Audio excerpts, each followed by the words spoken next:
Surgery కంటే hospital bill అంటేనే భయం. అదే మధ్య తరగతికి అందుబాటు ధరలో వైద్యం. Medistar hospitals. మనం ఇప్పుడు నేను మీకు రెస్పెక్ట్ ఇవ్వాలి అని మీరు అడగక్కర్లే, అది ఇన్నేట్గా నాకు ఉంటుంది. అది లేకుండా ఉండడం దౌర్భాగ్యం అంటా నేను. వచ్చిన బ్యాక్గ్రౌండ్స్ ఎవరు చెప్పకుండా అయితే వాళ్ళ ఇన్ఫీరియారిటీ, అంటే ఇంత పెద్ద సీనియర్ రాగానే, లేకపోతే నేననే అంటలే వేరే ఎవరైనా వాళ్ళ ముందు మనం ఎక్కడ చిన్నగా అవుతామో అని చెప్పి అలా ఉండడం వల్ల వాళ్ళు వేసుకునే ముసుగది. మీకు అర్థమవుతుందా? ఇన్ఫీరియారిటీ కాంప్లెక్స్ కప్పిపుచ్చుకోవడానికి వచ్చే సుపీరియారిటీ కాంప్లెక్స్. చాలా దారుణంగా ఉన్నాయంట పరిస్థితి సీరియల్ ఇండస్ట్రీలో మాత్రం. ఉన్నాయి, కానీ ఇంకా మనం రాజ్యాంగం రాయలేమండి. సర్దుకొని పోవద్దు. నాకు ప్రాబ్లం అయితే నేను చెప్తున్నా కదా, అలా ప్రతి ఒక్కళ్ళు చెప్పగలగాలి అంటున్నా. నీ ప్రాబ్లం నువ్వు చూసుకోవాలి, నీ ప్రాబ్లం అలా చెప్పిన రోజున సెట్ అవుతుంది. ఇప్పుడు మీరు అడిగారు కాబట్టి చెప్తున్నా ఇది. ఇప్పుడు సెట్లో యంగ్స్టర్స్కి ఒక ఫీలింగ్ ఏంటంటే మేము యంగ్, అంటే ఏజ్ గురించి బాగా, అంటే ఏంటి ఆ ఏజ్ గురించి బాగా వాళ్ళకి నలుగుతూ ఉంటుంది అనమాట అందరికి. ఏజ్ నేనంత ఏజ్ కాదు అంటే, ఇప్పుడు మేమున్నాం, సపోజ్ నేనున్నాను, ఆ ఏజ్ దాటే వచ్చాను కదా, ఎంతో చూసి కదా సక్సెస్ అయ్యే కదా ఇక్కడికి వచ్చాను. నేను ఎవరన్నా ఒకటే అంట, ఆ ఏజ్ అయిపోయిందిలే నీకు, ఇంకా ఏజ్ అనేది ఎక్కువ నడుస్తూ ఉంటుంది అనమాట. అది గేలి చేయడం, అనవసరమైన జోకులు చేయటం, లేకుంటే అనవసరమైన యాటిట్యూడ్లు పోవడం, ఇవేవి అండి మాకు హెల్ప్ కావు, వాళ్ళకు కూడా హెల్ప్ కావు. అది వాళ్ళకి అర్థం కాదు, అర్థమయ్యే పరిస్థితుల్లో కూడా ఎవరైనా అసోసియేట్ డైరెక్టర్ కావచ్చు, నేను ఎవరన్నా మాట్లాడుతున్నా, మొత్తం అసిస్టెంట్ అనే ఎవరన్నా కానీ మన బిహేవియరే మనకి వర్క్ తెచ్చిపెడుతుంది.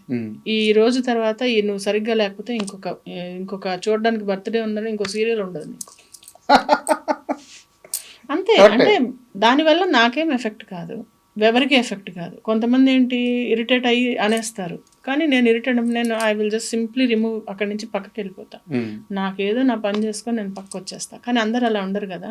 సో మనము ఒక డెకోరం మెయింటైన్ చేయాలి, ఒక డిసిప్లిన్, ఒక డెకోరం. అంటే ఒక ఆఫీస్ ఉంది, వాళ్ళు పని చేసుకుంటూ ఉంటారు, అంతేగాని ఓకే లంచ్ టైంలో నువ్వు ఏదైనా జోకులు వేసుకోవడం అది వేరు, సెట్లో వచ్చి అలా చేయడం ఇలా చేయడం అనేది దీన్ని కట్ చేయాలి. దీన్ని ఒక చెక్ పెట్టాలి. అంటే వాళ్ళకి ముందే తీసుకునేటప్పుడు ఇలా ఉండాలండి, ఇలా చేస్తున్నప్పుడు అప్పుడు చెక్ పెట్టాలి. కొంతమంది కొన్ని చోట్ల సెట్స్లో అసలు ఏమి పిన్ డ్రాప్ సైలెన్స్ ఉంటుంది, అది అలా మేనేజ్ చేయాలంటున్నా నేను.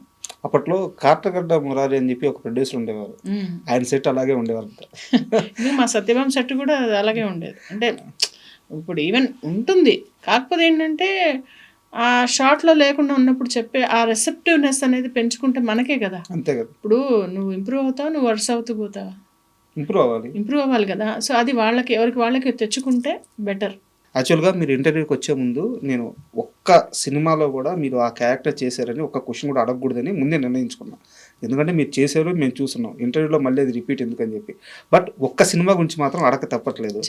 మీరు మహానాయకుడు అని చెప్పేసి ఒక సినిమా చేశారు. అంటే గాజులు కొట్టి రెండు చేశాను, కథానాయకుడు చేశాను, ఇంకోటి లక్ష్మీ ఎన్టీఆర్ చేశాను, రెండు చేశాను. రెండిట్లో అదే రోల్, రెండిట్లో వేరే రోల్. ఇందులో ఒక ఆవిడ ఇలా గాజులు కొట్టి అలా ఏదో సంథింగ్ కూడా ఉంటుంది. అదేంటంటే రౌడీలు ఇలా వెళ్ళి కుర్చీలు లాగేసి ఎవరు ఇట్లా చేసింది అని చెప్పి ఆయన్ని కొట్టి అని బయటకు లాగి కొట్టి అమ్మ కొట్టి పెట్టారు. చాలా అసలు అది కట్టు చెప్పిన 2 నిమిషాలు అరుచుకుంటూనే ఉన్నారు అందరూ. ఆ గోలలో అర్థం కాదనమాట ఒక్కోసారి అలాంటి సిచ్యువేషన్ చేసినట్టు. బాలకృష్ణ గారి మొహం మీదకి వెళ్ళి ఇట్లా గాజులు పగలు కొట్టి ఆ సీన్ చేస్తున్నప్పుడు భయపడలేదా? భయపడుతుంటే ఆయన వచ్చి నువ్వు వచ్చి ఉమ్మాయమ్మా బా ఆయన చెప్పారు, ఇది ప్రామిస్, ఇట్లా వచ్చి నువ్వు పర్లేదు, ఎందుకంటే నాన్నగారి మీద అలా చేశారు, అప్పుడు నువ్వు వచ్చి చెయ్యి, ఇలా అలా నువ్వు భయపడుతూ చేస్తే సీను సరిగ్గా రాదు, వచ్చి ఇలా అంటే ఇంకా ఆయన మీద ఇలా వెళ్ళి ఇలా కొట్టి, ఇద్దరు ఉంటాం ఆర్టిస్ట్లో, ఇలా పెట్టి చేసి మాట్లాడి అదంతా. కృషి గారు చాలా బాగా చేశారు అది. నిజం అసెంబ్లీకి వెళ్ళి అక్కడ ఏంటంటే పెద్ద ఆర్టిస్ట్ ఉన్నారు, మాట్లాడతారు, అది వాళ్ళ మర్యాద. నేను ఇక్కడ ఆగుతా, అది నా మర్యాద, అంతే, మాట్లాడారు కదా అని పక్కన వెళ్ళిపోయి కూర్చొని అసలు అలా చేస్తే వాళ్ళకి ఇష్టపడరు అనమాట వాళ్ళు. అంటే అబ్వియస్లీ అసలు ఛాన్సే లేదు. అసిస్టెంట్స్ వచ్చి చెప్తారు మీరు పక్కన వెళ్ళి కూర్చోండి అని చెప్తారు, వాళ్ళ దాకా రాదు అది. అంత పెద్ద ఆర్టిస్టు ఆ మాట అన్నాడు మేడం. నేను కిందాక నుంచి షాక్లో ఉండిపోయాను. అవునవును అన్నారు, ఈ మాట చెప్పారు. సినిమా కోసం. సినిమా కోసమే అఫ్ కోర్స్. వాళ్ళ ఇప్పుడు సీనియర్ ఎన్టీఆర్ గారి మీద అలా చేశారు, సో మీరు ఇలా చేయండి, మీరు ఎలా ఎంత చేస్తే ఆ సీన్ అంత బాగా వస్తుంది అని చెప్పారు. మిమ్మల్ని పేరు పెట్టి కూడా పిలిచారంట. మాధవి అంటారు, అంటే గుర్తుపడతారు, కొంతమంది గుర్తుపడతారు. ఇండస్ట్రీలో నిజంగా గుర్తుపట్టినట్టు నటించి పక్కకి వెళ్ళిపోయే వాళ్ళు ఉంటారు. వాళ్ళని ఏం చేద్దాం, మనకి ఎందుకు అవన్నీ పద. Next question. బాలకృష్ణ గారు అంత మనిషి అంత ఫ్రీగా అంత అవసరం లేదు. ఆయన చాలా బాగా ఉంటారు, చాలా బాగా మాట్లాడతారు. అంటే మనం చూసేది ఇంతే కదా, ఇంతలో చాలా బాగా ఉంటారు. మనం ఎలాంటి మనిషి ఎలాంటి వ్యక్తి అని మనం ఒక థీసెస్ రాయట్లేదు కదా ఆయన మీద. సో మనతో ఉన్నది చూసుకుంటే సరిపోతుంది. అది ఫైనల్ క్వశ్చన్ మేడం, చివరికి వచ్చేసాము. ఓకే, నెక్స్ట్ ఏంటి అంటే సినిమాలు చేస్తున్నారు, సీరియల్స్ చేస్తున్నారు, అండ్ మీ హెల్త్ ముఖ్యం, ఫ్యామిలీ ముఖ్యం. ఎస్. మీ మైండ్ సెట్ ఇప్పుడు ఎలా ఉంది? నెక్స్ట్ రాబోయే 5 ఏళ్ళలో నా ఏం మైండ్ సెట్ చేయబోతున్నారు? ఏంటంటే ఒక 6-7 ఇయర్స్లో నేను సంథింగ్ మంచిగా ఈ మూవీస్ సీరియల్స్ చేస్తాను సరే. ఒక 2 స్క్రిప్ట్స్ ఉన్నాయి నా దగ్గర. ఓకే. ఆ స్క్రిప్ట్స్ని నేను రియలైజ్ చేయాలి, అదొకటి ప్రాజెక్ట్. డైరెక్షన్ కాదు, నేను రాశాను, అది చూడాలి, అది తర్వాత మెటీరియల్ ఇవ్వాలి.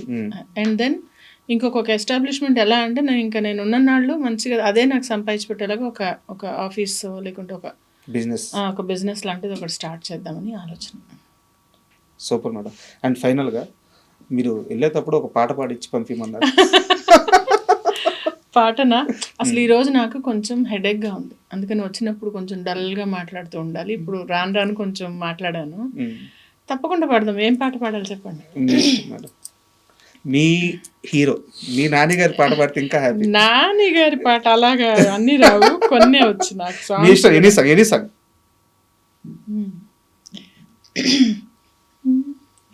మనసా నువ్వుండే చోటే చెప్పమ్మా, మనసే నీకేదో చెప్పాలందమ్మా, నిన్న మొన్న ఈ వైనం నాలో లేదమ్మా, ఈరోజేదో ఆనందం చంపేస్తోందమ్మా.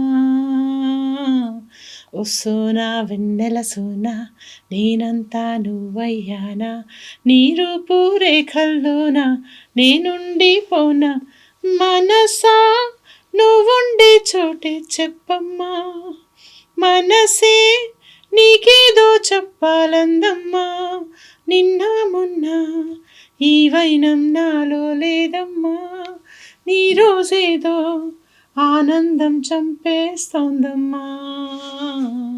Super madam. Acting, singing, drawing, motivation classes, ఏదో అలా ఖాళీగా ఉన్నప్పుడల్లా బుర్రలు తినకుండా ఇలాంటివి చేసుకుంటూ ఉంటే సరిపోలే, ఇంకోళ్ళని ఇబ్బంది పెట్టకుండా. Super madam. అంటే చాలా ఇంటర్వ్యూలు చేశాను కానీ నాకు ఏంటంటే ఇది నాకు ఇంటర్వ్యూ కాకుండా మీతో కన్వర్జేషన్ కావాలనుకుని కూర్చున్నాను. సో పర్సనల్గా నేను చాలా హ్యాపీ, అండ్ ఇంటర్వ్యూకి ఒప్పుకున్నందుకు కూడా చాలా చాలా థ్యాంక్ యూ సో మచ్. ఈ రాబోయే 5 ఏళ్లలో లేదా ఫ్యూచర్లో మీరు ఏవైతే ప్లాన్స్ వేసుకున్నారో వాటన్నిటిలో కూడా మీరు సూపర్ సక్సెస్ అవ్వాలని, అండ్ ముఖ్యంగా హెల్తీగా ఫ్యామిలీ పరంగా కానీ అన్ని విధాలుగా హ్యాపీగా ఉండాలని మనస్ఫూర్తిగా కోరుకుంటున్నాను. Thank you so much. Thank you. And for more videos, please subscribe to iDream. Please subscribe to iDream. Please subscribe iDream. And please subscribe to iDream. For more videos, subscribe to iDream. please like, share and subscribe to the channel. Congratulations, iDream. Subscribe to iDream. Subscribe to iDream. So subscribe to iDream Media. iDream ki iDream team andarki huge congratulations. Please subscribe iDream Media. Please subscribe to iDream. Subscribe iDream. Please subscribe to iDream.